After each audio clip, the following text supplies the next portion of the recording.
ತ್ರೇತಾಯುಗದ ದಶತಲೆಯ ರಾವಣ ರಾಮನನ್ನ ತುಂಬಾ ದ್ವೇಷವನ್ನ ಮಾಡ್ತಾ ಇದ್ದ. ರಾಮನನ್ನ ಕಂಡ್ರೆ ಆಗ್ತಾ ಇರಲಿಲ್ಲ. ರಾಮನ ಹೆಸರು ಹೇಳಿದ್ರೆ ಸಾಕು ಉರಿದು ಉರಿದು ಬೀಳ್ತಾ ಇದ್ದ. ಕಾರಣ ಅದು ರಾವಣನಿಗೆ ಹುಟ್ಟಿನಿಂದಲೇ ಬಂದಂತಹ ರಾಕ್ಷಸ ಗುಣ. ರಾವಣನಲ್ಲಿ ಅಧಿಕಾರದ ದರ್ಪ ಇತ್ತು, ಅಸೂಯೆ ಇತ್ತು, ಅಹಂಕಾರ ಇತ್ತು, ದುರಹಂಕಾರ ಇತ್ತು, ಸ್ವಾರ್ಥ ಇವೆಲ್ಲವೂ ಸಹ ಇತ್ತು. ಇವೆಲ್ಲವನ್ನ ಆತ ತನ್ನ ಹುಟ್ಟಿನಿಂದಲೇನೆ ಪಡೆದುಕೊಂಡು ಬಂದಿದ್ದ.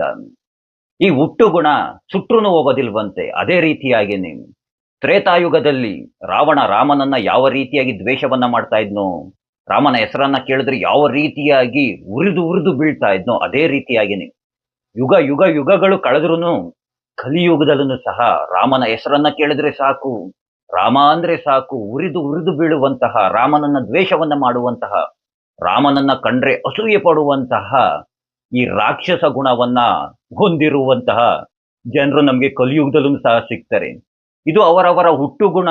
ಅದು ಸುಟ್ರೂ ಸಹ ಹೋಗೋದಿಲ್ಲ. ಹೇ ರಾಮ್.